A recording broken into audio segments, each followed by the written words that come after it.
दिल्ली में अयोध्या की रामलीला के द्वारा नवनिर्वाचित सांसदों का सम्मान समारोह आयोजित किया गया है। इस मौके पर मीडिया को संबोधित करते हुए अयोध्या की रामलीला के अध्यक्ष सुभाष मलिक, बॉबी और अयोध्या के रामलीला के महासचिव शुभम मलिक ने कहा कि प्रोग्राम हमने नवनिर्वाचित सांसदों के सम्मान में किया है। हम सभी नवनिर्वाचित सांसदों को शुभकामनाएं देते हैं और बीजेपी की ऐतिहासिक जीत पर बधाइयां देते हैं।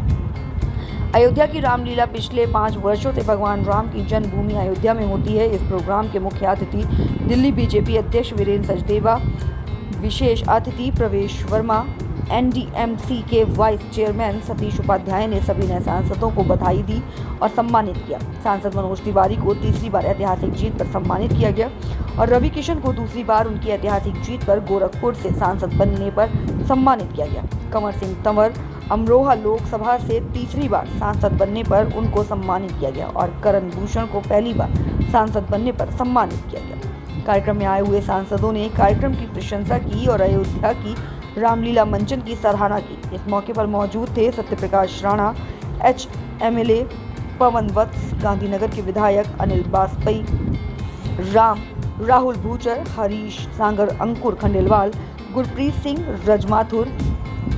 राज माथुर, प्रदीप अग्रवाल, अनुज अग्रवाल, अमित साहनी एडवोकेट आदि उपस्थित रहे।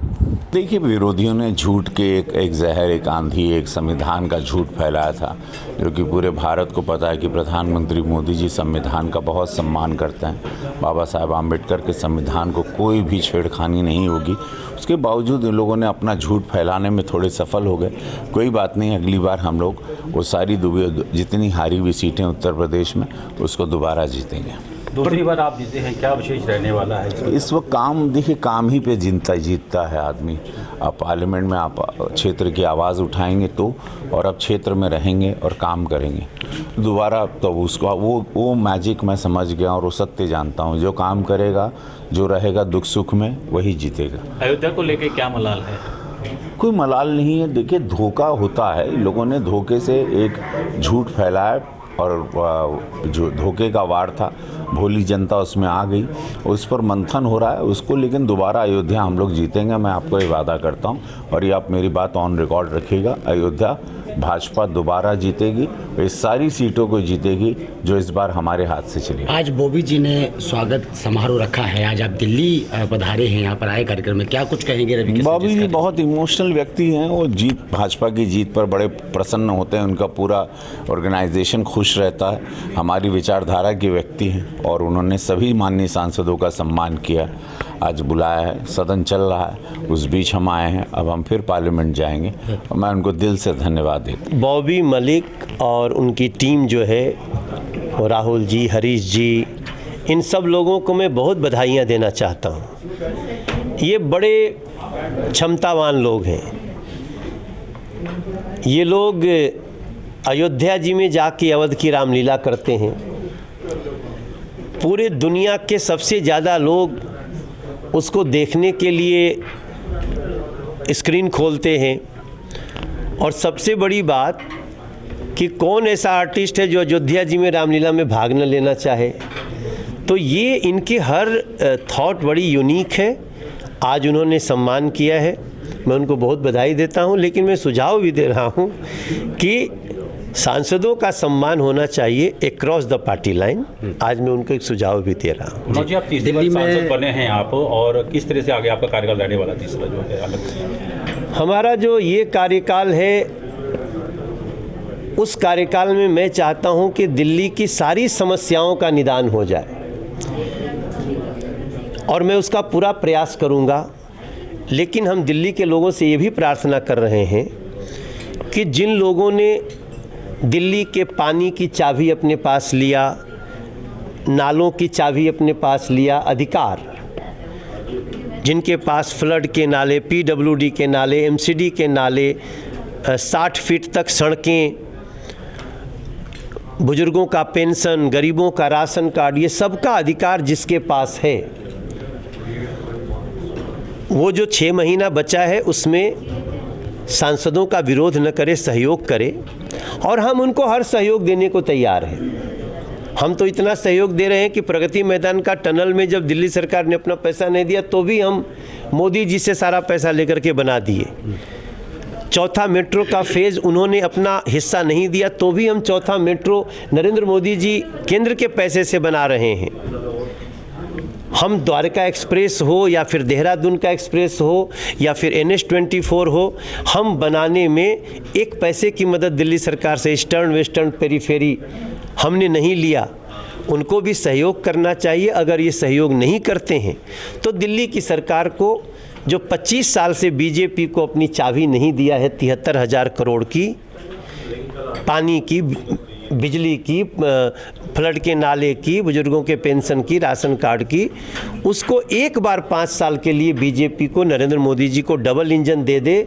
मैं आपको विश्वास दिलाता हूं कि अगले 5 साल के अंदर हमारा जो ये कार्यकाल है, जो आपका मूल प्रश्न है, ऐसा हो गया तो हम दिल्ली की 98% समस्याओं से दिल्ली को मुक्ति दिला देंगे। अयोध्या की रामलीला जो एक ऐसा मंच है जिन्होंने अयोध्या में रामलीला का मंचन प्रारंभ किया और उन्होंने सभी दिल्ली के सांसदों को यहाँ बुला के सम्मानित करने का एक मंच बनाया है।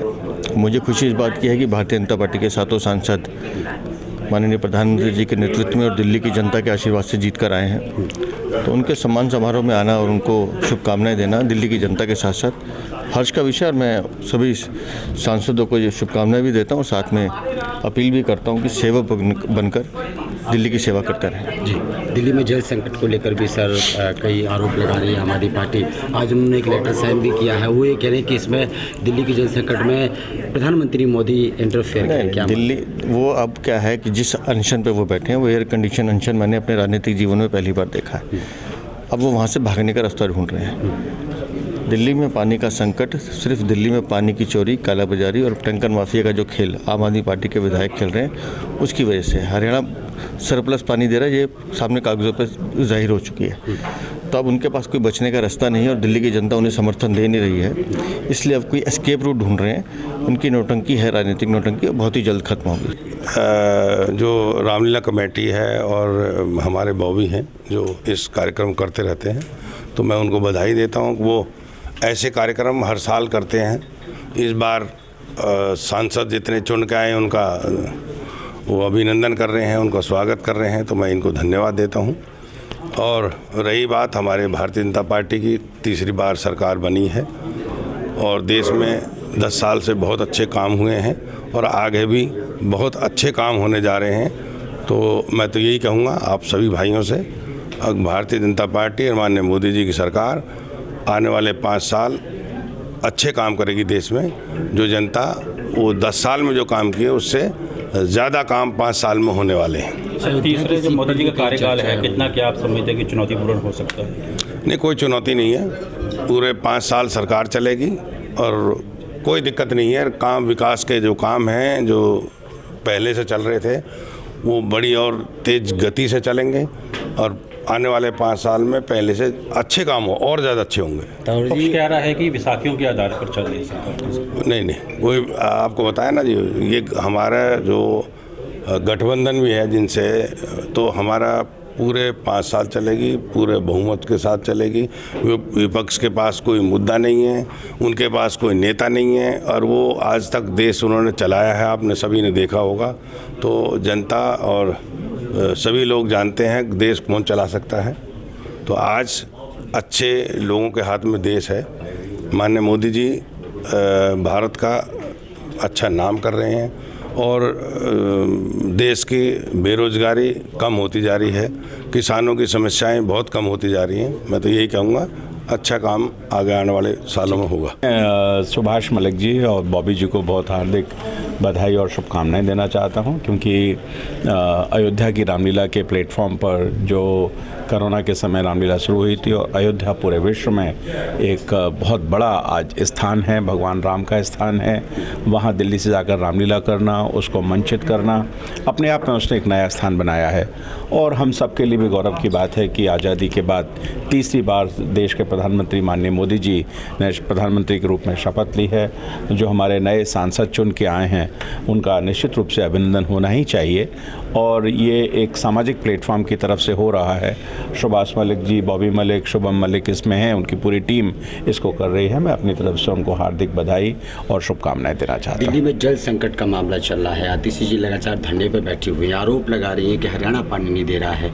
बीजेपी पर लगातार आरोप लगा रही है। बीजेपी कह रही है कि लगातार पानी बिल्कुल हरियाणा से आ रहा है। क्या देखिए दो बातें हैं कि एक तो ये सरकार पूरी तरह से फेलियर सरकार है। इस सरकार में काम किसी को करना नहीं, भ्रष्टाचार जिनका मुख्य आधार है, इनके तमाम मंत्री और खुद मुख्यमंत्री जेल में हैं।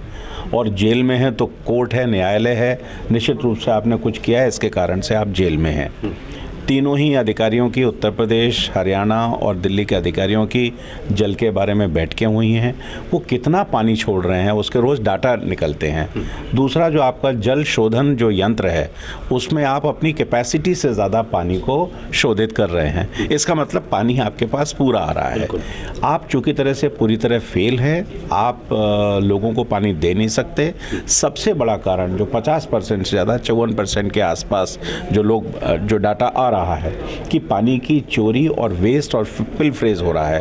अब आप समझ सकते हैं कि 50% से ज़्यादा पिलफ्रेज, जो दिल्ली के लोगों का पानी उसको चोरी कराकर टैंकर के द्वारा दिल्ली के लोगों को ही सेल करना, ये सबसे बड़ी प्रॉब्लम है। क्योंकि इसमें इनके एमएलएज इन्वॉल्व हैं और आपको ध्यान होगा संगम बिहार के एमएलए के ऊपर केस जिस प्रकार का चला है, सुसाइड कर लिया था, 60 लाख की डिमांड थी।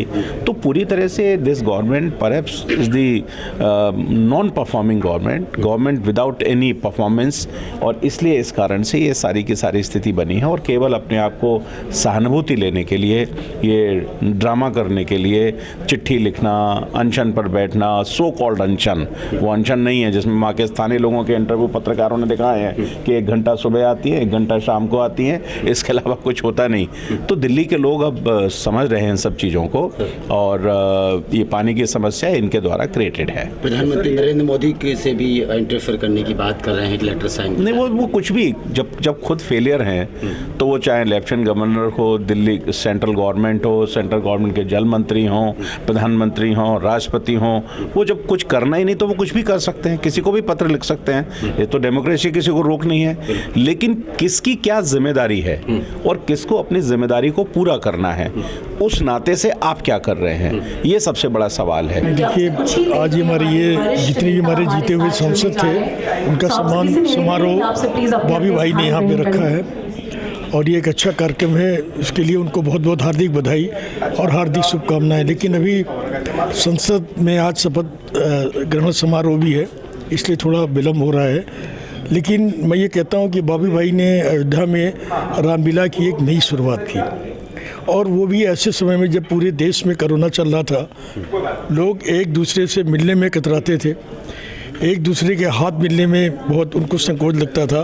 और ऐसे समय में कोरोना में इस तरीके की अयोध्या में रामलीला स्टार्ट की और जब भी बाबू भाई से बात होती थी वो हमेशा ये कहते थे कि हमारा संकल्प है और हम चाहते हैं कि हमने अयोध्या में नई परिपाटी एक नई शुरुआत की है जिसके अंदर पूरे देश के कलाकारों को जोड़कर हम उनसे परफॉर्मेंस करा रहे हैं, जिसमें हमारे मनोज तिवारी जी और कई बड़े बड़े फिल्मी स्टार, उनको भी बाबू भाई वहाँ पर लेकर गए हैं।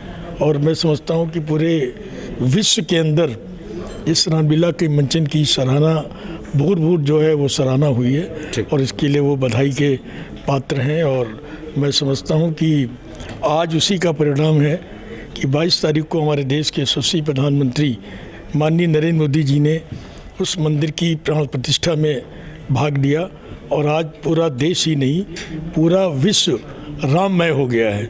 ये इसका एक वो है और मैं समझता हूँ। लेकिन अभी एक चीज़ जो मन में कहीं ना कहीं लगती है वो अधूरी है।